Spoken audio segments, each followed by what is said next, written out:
Hello friends, welcome to my channel. It's me Ganesh Dhami. आजको भिडियोमा पनि मैले एउटा नयाँ पोइम ल्याएर आएको छु जसलाई जेएम हपकिन्सले लेखेका हुन् र यसको टाइटल रहेको छ स्प्रिङ एन्ड फल। जेएम हपकिन्सको पुरा नाम गेरार्ड म्यानली हपकिन्स हो। उनी इङ्ग्लिस पोइट हुन् र उनी प्रिस्ट पनि हुन्। हपकिन्स क्वीन भिक्टोरियाको पालाको एउटा मोस्ट फेमस पोइट हुन्। बेलायतमा क्वीन भिक्टोरियाले 1837 देखि 1901 एडीसम्म शासन गरेकी थिइन्। त्यो पिरियडलाई भिक्टोरियन पिरियड भनिन्छ।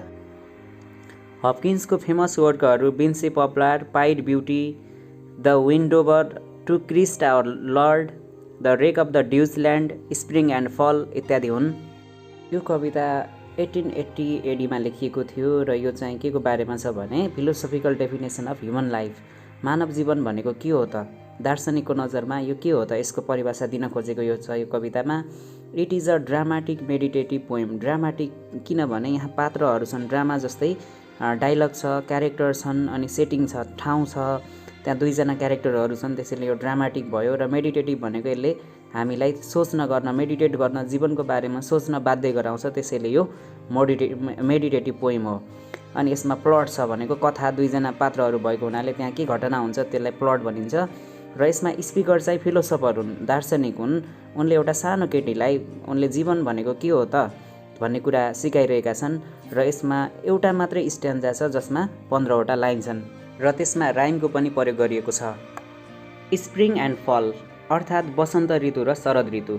स्प्रिङ भनेको वसन्त ऋतु हो भने फल भनेको अटम सिजन अर्थात् शरद ऋतु। स्प्रिङ सिजनमा विभिन्न पालुवाहरू पलाउने, पत्ताहरू पलाउने, नेचरले पनि नयाँ रङ फेर्ने बेला हो। यो पुनः नेचरको रिबर्थ हो। भने फल भनेको के हो भने पातहरू, रुखका पातहरू झर्ने सिजन हो। त्यस्तै ह्युमन लाइफ पनि के हो भने स्प्रिङ सिजन जस्तै हो। यहाँ स्प्रिङले होप, बर्थ, ह्युमन एक्जिस्टेन्सलाई जनाउँछ भने फलले केलाई जनाउँछ भने मान्छेको डेथ, डिस्ट्रक्सन र एन्ड अफ ह्युमन एक्जिस्टेन्सलाई यहाँ सिम्बलाइज गर्छ। स्पिकरले के भन्न खोजिरहेका छन् भने हामी जन्मेपछि एक दिन मर्नै पर्छ र रुखको पातले पनि झर्नै पर्छ। यो भनेको नेचरको नियम हो। Every beginning has its and.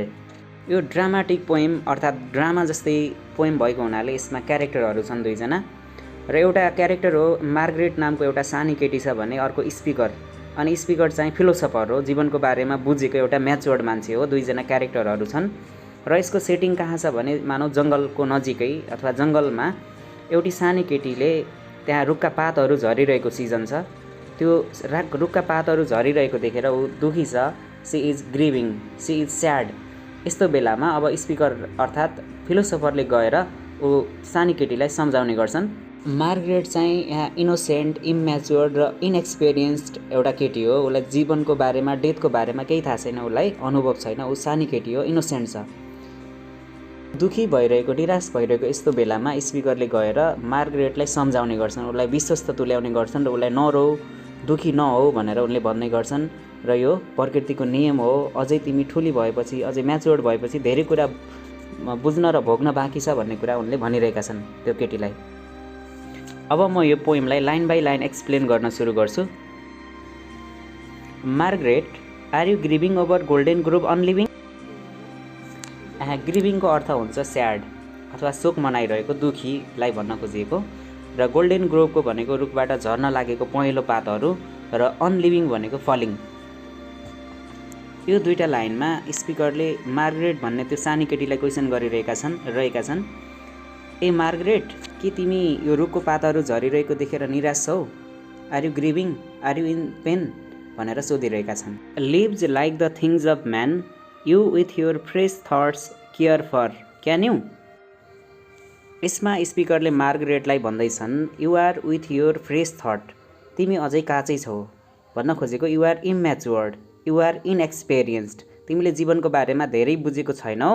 त्यसैले तिम्रो यो चाइल्डिसनेस अथवा बचपन अथवा इनएक्सपिरियन्स्डले गर्दा तिमीलाई leaves like the things of man, के यो पात झर्नुलाई मान्छेको जीवनमा घटेको ठुलै ट्रेजेडीको जस्तो रूपमा लिन्छौ?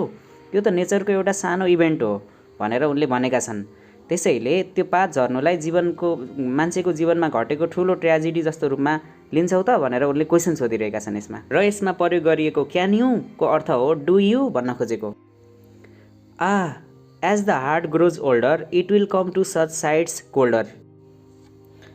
जब तिमी बिस्तारै ओल्डर हुँदै जान्छौ, बिस्तारै पाको हुँदै जान्छौ, म्याच्योर्ड हुँदै जान्छौ र एक्सपिरियन्स्ड हुँदै जान्छौ, त्यस्तो बेलामा के हुनेछ भने इट विल कम टु स साइट कोल्डर।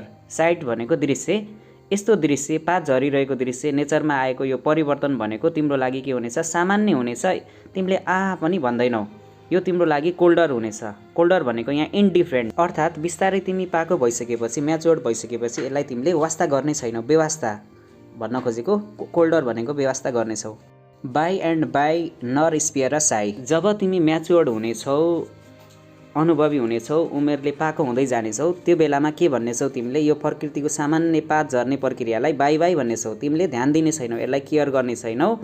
नर स्पियर र साई। स्पियर भनेको समय खर्च गर्नु र साई भनेको लामो सास लिनु अथवा कुनै पीडा अथवा केहीको सास लिनु।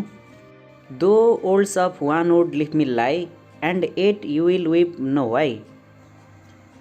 यहाँ वान वुड भनेको डेड लिभ्स र बार्क। बार्क भनेको रुखको बोक्रा र डेड लिभलाई वान वुड भनिन्छ भने लिफ मिल भनेको रुखबाट झरेको पातहरूको थुप्रो। हिप अफ लिभ्स भन्न खोजेको, पातहरूको थुप्रो भन्न खोजेको। यो दुईटा लाइनको अर्थ के हो भने, even if you see the heap of dead leaves in future when you are matured you will not cry भन्न खोजिएको हो।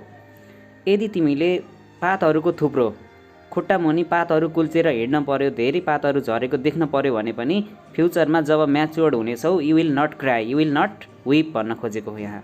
Now no matter child the name, sorrow's springs are the same. उमेरले बच्चा भए पनि बुढो भए पनि एज डजन्ट म्याटर। यहाँ सरोज स्प्रिङ भनेको दुःखको स्रोतहरू, सोर्सेस अफ स्याडनेस भन्न खोजेको।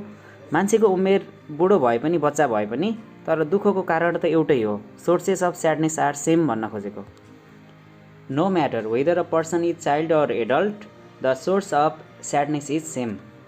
नर mouth had nor mind expressed what heart heard of ghost guessed. चाहे बच्चा होस् या वृद्ध होस्, दुःखको कारणहरू बताउन एकदमै गाह्रो छ। न त मुखले बोल्न सक्छ, न त दिमागले सोच्न सक्छ। दुःखका कारणहरू बताउन एकदमै कठिन छ। मार्गरेट जस्तो बच्चाको लागि होस् अथवा स्पिकर जस्तो एउटा एडल्टको लागि होस्, कजेज अफ स्याडनेस बताउन कठिन छ। तर त्यो दुःखको कारण त्यो कि त हार्टलाई थाहा छ, कि त स्पिरिटलाई थाहा छ, अथवा कि त गोस्टलाई थाहा छ। त्यो आफ्नै भूतलाई, आफ्नै आत्मालाई र आफ्नै हृदयलाई मात्रै थाहा छ त्यो दुःखको कारण के हो, जुन व्यक्त गर्न सकिँदैन। It is the blight man was born for, it is Margaret you मन फर। ब्लाइटको अर्थ हुन्छ सरो। यो सेकेन्ड लास्ट लाइनले भनेको the man is born for sorrow. मान्छे दुःख सहनको लागि जन्मिन्छ र दुःख मान्छेको जीवनमा नर्मल हो, सबै मान्छेको लाइफमा आउँछ। सोर्सेस अफ सरो आर कमन टु अल भन्न खोजेको हो। इट इज मार्गरेट यु मन फर। त्यसैले मार्गरेट पनि तिमी पनि पातहरू झरेको देखेर शोकमा छौ र आफ्नै मोर्टालिटी, आफै एक दिन मर्नुपर्छ भन्ने बुझेको छौ, त्यसैले तिमी त्यो देखेर रोइरहेको छौ। Margaret is weeping over falling leaves and over her own mortality. मार्गरेट अहिले स्प्रिङ अवस्थामा छ, यङ अवस्थामा छ र ऊ आफ्नै फल देखेर अथवा आफ्नै अटम सिजन देखेर ऊ रोइरहेकी छ।